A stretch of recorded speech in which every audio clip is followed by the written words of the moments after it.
ಆತ್ಮೀಯರಿಗೆ ಜ್ಯೋತಿಷ್ಪಥ ಚಾನಲ್ಗೆ ಸ್ವಾಗತ. ಕುಜಚಾರ ವಿಶೇಷ ಸಂಚಿಕೆಯೊಂದಿಗೆ ನಿಮ್ಮ ಮುಂದೆ ಬಂದಿದ್ದೇನೆ.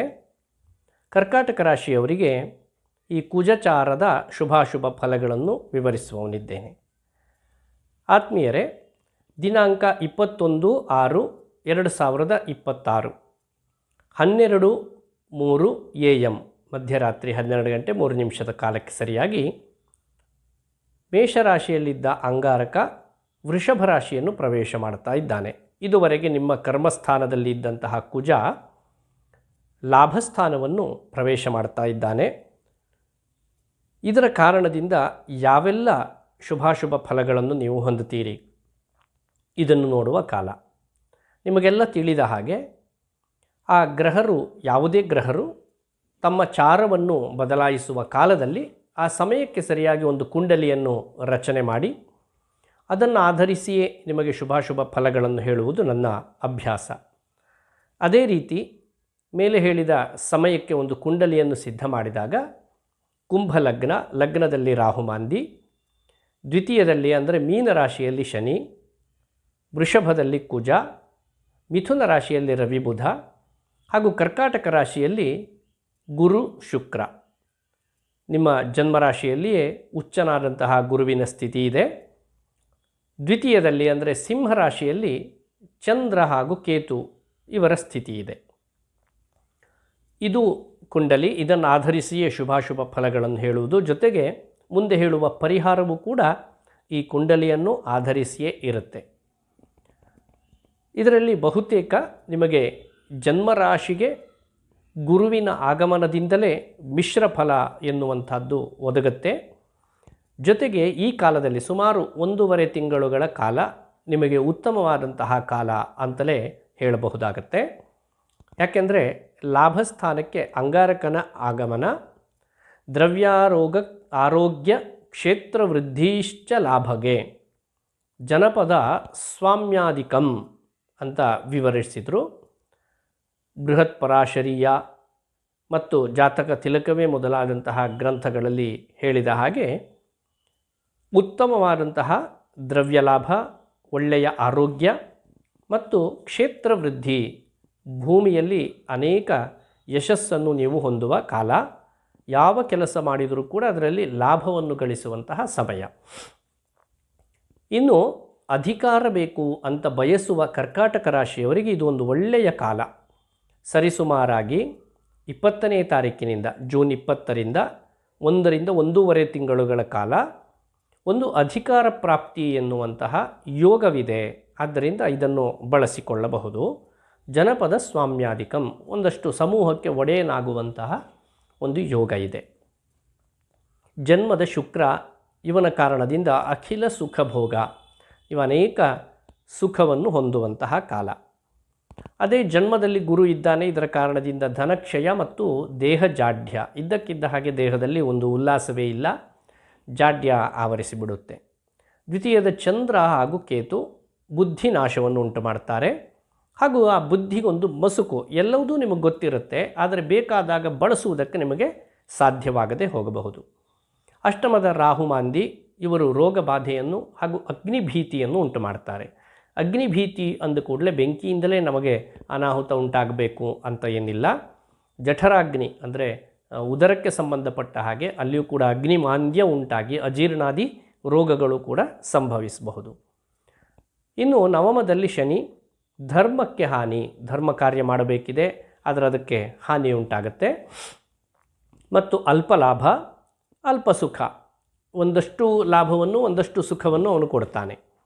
ಇನ್ನು ವ್ಯಯದ ರವಿ ಹಾಗೂ ಬುಧ, ಇವರು ಸ್ಥಾನನಾಶವನ್ನು, ಅವಮಾನವನ್ನು ಹಾಗೂ ಅಲ್ಪ ಕೃಷಿಯನ್ನು ಕೊಡ್ತಾರೆ. ಈ ರೀತಿಯಾಗಿ ಶುಭಾಶುಭ ಫಲಗಳಿದ್ದಾವೆ. ಆತ್ಮೀಯರೇ ಗಮನಿಸಿ, ಹೆಚ್ಚಿನವರು ಏನು ಮಾಡ್ತಾರೆ ಅಂದರೆ ನಮಗೆ ಬರೀ ಕೆಟ್ಟ ಫಲಗಳನ್ನೇ ಹೇಳಿದ್ದಾರೆ, ನೀವು ಅದನ್ನೇ ಹೇಳ್ತಾ ಇದ್ದೀರಿ, ನೆಗೆಟಿವ್ ಮಾತ್ರ ಹೇಳ್ತಾ ಇದ್ದೀರಿ ಅಂತ ಹೇಳುವವರಿದ್ದಾರೆ. ಆದರೆ ಗಮನಿಸಿ, ನಮ್ಮ ಜ್ಯೋತಿಷ್ಶಾಸ್ತ್ರ ಇರುವಂಥದ್ದು ನಮ್ಮನ್ನು ಮೆಚ್ಚಿಸುವುದಕ್ಕಾಗಿ ಅಲ್ಲ, ಹಾಗೆಯೇ ನಮ್ಮನ್ನು ಬೆಚ್ಚಿಸುವುದಕ್ಕೂ ಅಲ್ಲ. ಮುಂದೆ ಇರಬಹುದಾದ ತೊಂದರೆಗಳನ್ನು ಸ್ಪಷ್ಟವಾಗಿ ನಮ್ಮ ಕಣ್ಣ ಮುಂದೆ ಇಡುವಂತಹ ಒಂದು ಒಳ್ಳೆಯ ಶಾಸ್ತ್ರ. ಇದರಿಂದ ನಾವು ಮಾರ್ಗದಲ್ಲಿ ಹೋಗಬೇಕಾದರೆ ಕಲ್ಲು ಮುಳ್ಳು ಇತ್ಯಾದಿಗಳು ಅಥವಾ ದೊಡ್ಡದಾದ ಹೊಂಡ ಇದ್ದರೆ ಹೇಗೆ ಅದನ್ನು ನಿವಾರಿಸಿಕೊಂಡು ಮುಂದೆ ಹೋಗುತ್ತೇವೆಯೋ ಅದೇ ರೀತಿಯಾಗಿ ಜೀವನ ಮಾರ್ಗ, ಇದರಲ್ಲಿ ಬರಬಹುದಾದಂತಹ ಅನೇಕ ತೊಂದರೆಗಳನ್ನು ಮೊದಲೇ ಸೂಚಿಸುವಂತಹ ಒಂದು ಒಳ್ಳೆಯ ಗ್ರಂಥ. ಅಂತಹ ಶಾಸ್ತ್ರವನ್ನು ನಾವು ಈ ರೀತಿಯಾಗಿ ಬಳಸಬೇಕು. ಉದಾಹರಣೆಗೆ ಇಲ್ಲಿ ನೋಡಿ, ದೇಹ ಜಾಡ್ಯ ಅಂತ ಇದೆ, ದೇಹದಲ್ಲಿ ಜಡತ್ವ ಆವರಿಸುತ್ತೆ. ಆವಾಗ ಯೋಗ, ಪ್ರಾಣಾಯಾಮ, ವ್ಯಾಯಾಮಾದಿಗಳನ್ನು ಮಾಡಿಕೊಂಡು ಆ ದೇಹ ಜಾಡ್ಯವನ್ನು ನಾವು ನಿವಾರಣೆ ಮಾಡಿಕೊಳ್ಳಬಹುದು. ಅಗ್ನಿಭೀತಿ ಅಂತ ಇದೆ, ಸ್ವಲ್ಪ ಬೆಂಕಿಯಿಂದ ನಾವು ಎಚ್ಚರಿಕೆಯನ್ನು ವಹಿಸಬಹುದಾಗತ್ತೆ. ಇನ್ನು ಜಠರಾಗ್ನಿಗೆ ಸಂಬಂಧಪಟ್ಟ ಹಾಗೇನಾದರೂ ತೊಂದರೆ ಆಗಬಹುದು ಅಂತ ಹೇಳಿದೆ, ಆವಾಗ ನಮ್ಮ ಆಹಾರ ಪದ್ಧತಿಯಲ್ಲಿ ವ್ಯತ್ಯಾಸವನ್ನು ಮಾಡುವಂಥದ್ದು. ಇನ್ನು ಅಲ್ಪ ಲಾಭ ಅಲ್ಪ ಸುಖ ಎನ್ನುವಂಥದ್ದಿದೆ.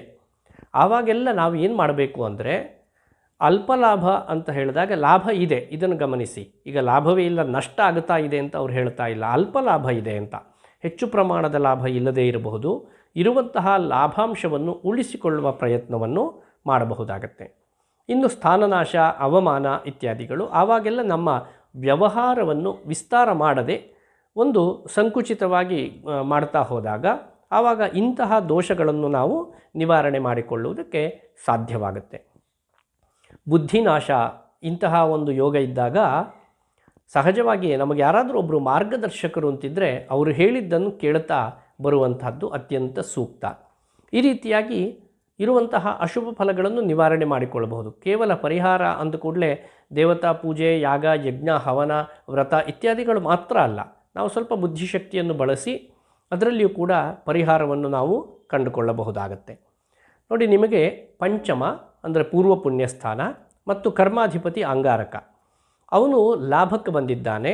ಬಂದಂತಹ ಆತ ನಿಮ್ಮ ದ್ವಿತೀಯ, ಪಂಚಮ ಹಾಗೂ ಷಷ್ಠ ಭಾವಗಳನ್ನು ನೋಡ್ತಾ ಇದ್ದಾನೆ. ದ್ವಿತೀಯ ಸ್ಥಾನ ಅಂದರೆ ಕುಟುಂಬ, ಪಂಚಮ ಅಂದರೆ ಇದು ಪೂರ್ವ ಪುಣ್ಯಸ್ಥಾನವೂ ಹೌದು, ಪುತ್ರಸ್ಥಾನವೂ ಹೌದು, ಹಾಗೂ ಷಷ್ಠ ಭಾವ ರಿಪುಸ್ಥಾನ, ಶತ್ರುಕ್ಷೇತ್ರ, ಇವುಗಳನ್ನು ನೋಡ್ತಾ ಇದ್ದಾನೆ. ಇದರಿಂದ ಯಾವೆಲ್ಲ ಫಲಗಳಿದ್ದಾವೆ ಅಂದರೆ ಕುಟುಂಬ ವೃದ್ಧಿ, ನಿಮ್ಮ ಕುಟುಂಬದಲ್ಲಿ ವೃದ್ಧಿಯಾಗುವಂತಹ ಕಾಲ. ಆಸ್ತಿ ಲಾಭ, ಕೆಲವರಿಗೆ ಪಿತ್ರಾರ್ಜಿತವಾದಂತಹ ಆಸ್ತಿ ಲಾಭ. ಹಾಗೂ ಪಂಚಮವನ್ನು ಕುಜ ಮತ್ತು ಗುರು ಇಬ್ಬರೂ ಕೂಡ ದೃಷ್ಟಿಯಿಂದ ನೋಡ್ತಾ ಇದ್ದಾರೆ. ಇದರ ಕಾರಣದಿಂದ ಮೊದಲು ಹೇಳಿದ ಹಾಗೆ ಪಿತ್ರಾರ್ಜಿತವಾದಂತಹ ಆಸ್ತಿ ಲಭ್ಯ. ಇನ್ನು ಕೆಲವರಲ್ಲಿ ಗುರು ಕಲಹ ಉಂಟಾಗಬಹುದು, ಅಂದರೆ ದೊಡ್ಡ ಪ್ರಮಾಣದ ಕಲಹ ಉಂಟಾಗಬಹುದು, ಅಥವಾ ನಿಮ್ಮ ಗುರುಜನರಲ್ಲಿ ಕಲಹ ಉಂಟಾಗಬಹುದು. ಇದನ್ನು ಕೂಡ ಗಮನಿಸಬೇಕು. ಪುತ್ರಾಪೇಕ್ಷಿಗಳಿಗೆ ಇದೊಂದು ಪರೀಕ್ಷಾ ಕಾಲ. ಯಾಕೆಂದರೆ ಯೋಗ ಇದೆ, ಸಂತಾನ ಯೋಗ ಎನ್ನುವಂಥದ್ದಿದೆ. ಆದರೆ ಉಳಿಸಿಕೊಳ್ಳುವಲ್ಲಿ ನೀವು ನಿಮ್ಮ ದೇಹಸ್ಥಿತಿಯನ್ನು ಹಾಗೂ ನಿಮ್ಮ ಪದ್ಧತಿಯನ್ನೊಮ್ಮೆ ಗಮನಿಸಬೇಕಾಗತ್ತೆ. ಇದರಿಂದ ನಿಮಗೆ ಉತ್ತಮವಾದಂತಹ ಫಲಪ್ರಾಪ್ತಿಯ ಕಾಲ. ನೀವು ನಿಮಗೆ ಇರಬಹುದಾದಂತಹ ಅಶುಭ ನಿವಾರಣೆಗೆ ಬೇಕಾಗಿ ಕುಜನ ಬೀಜಮಂತ್ರ ಅನುಷ್ಠಾನವನ್ನು ಮಾಡುವಂಥದ್ದು. ಸಂಖ್ಯೆಯನ್ನು ನಾನು ಹೇಳುವುದಿಲ್ಲ, ನಿಮ್ಮ ಸಮಯವನ್ನು ನೋಡಿಕೊಂಡು ನೀವು ಸಂಖ್ಯೆಯನ್ನು ನಿಗದಿ ಮಾಡಿಕೊಳ್ಳಿ. ಹೆಚ್ಚು ಸಂಖ್ಯೆಯಲ್ಲಿ ಇದನ್ನು ಪಠಿಸುವುದರಿಂದ ಹೆಚ್ಚು ಶುಭ ಫಲಗಳು ಪ್ರಾಪ್ತಿಯಾಗತ್ತೆ. ಓಂ ಕ್ರಾಂ ಕ್ರೀಂ ಕ್ರೌಂ ಸಹ ಭೌಮಾಯ ನಮಃ, ಇದು ಕುಜನ ಬೀಜಮಂತ್ರ. ಓಂ ಕ್ರಾಂ ಕ್ರೀಂ ಕ್ರೌಂ ಸಹ ಭೌಮಾಯ ನಮಃ. ಈ ಕುಜಮಂತ್ರಾನುಷ್ಠಾನದಿಂದ ಶುಭವನ್ನು ನೀವು ಖಂಡಿತವಾಗಿಯೂ ಕಾಣ್ತೀರಿ. ಅಕ್ಕಿ ಹಾಗೂ ತೊಗರಿ ಬೇಳೆಯನ್ನು ದಾನ ಮಾಡಿ. ಇದರಿಂದಲೂ ಕೂಡ ನೀವು ಇರಬಹುದಾದಂತಹ ದೋಷ ನಿವಾರಣೆ ಮಾಡಿಕೊಳ್ಳುವುದಕ್ಕೆ ಸಾಧ್ಯವಾಗುತ್ತೆ. ಈ ಅನುಷ್ಠಾನವನ್ನು ಅಥವಾ ಪರಿಹಾರವನ್ನು ಕೂಡ ನಾನು ಹಿಂದೆ ಹೇಳಿದಂತಹ ಗ್ರಹ ಕುಂಡಲಿ ಅದನ್ನು ಆಧರಿಸಿಯೇ ಹೇಳಿದ್ದೇನೆ. ಹಾಗಾಗಿ ಈ ಪರಿಶ್ರಮವನ್ನು ನೀವು ಗಮನಿಸಿ. ಸುಮ್ಮನೆ ಯಾವುದೋ ಒಂದು ಮಂತ್ರವನ್ನು ಕೊಟ್ಟು ಪರಿಹಾರ ಮಾಡಿ ಅಂತ ನಾನು ಹೇಳುವುದಲ್ಲ. ಅಲ್ಲಿರುವಂತಹ ಗ್ರಹಸ್ಥಿತಿ, ಆ ಗ್ರಹರ ಕಾಂಬಿನೇಷನ್, ಇದನ್ನು ನೋಡಿ ನಾನು ಹೇಳುವಂಥದ್ದು. ಆದ್ದರಿಂದ ಈ ಕುಜ ಮಂತ್ರಾನುಷ್ಠಾನ, ಇದರಿಂದ ಕರ್ಕಾಟಕ ರಾಶಿಯವರು ಶುಭವನ್ನು ಕಾಣ್ತೀರಿ. ಶುಭವಾಗಲಿ. ಧನ್ಯವಾದಗಳು.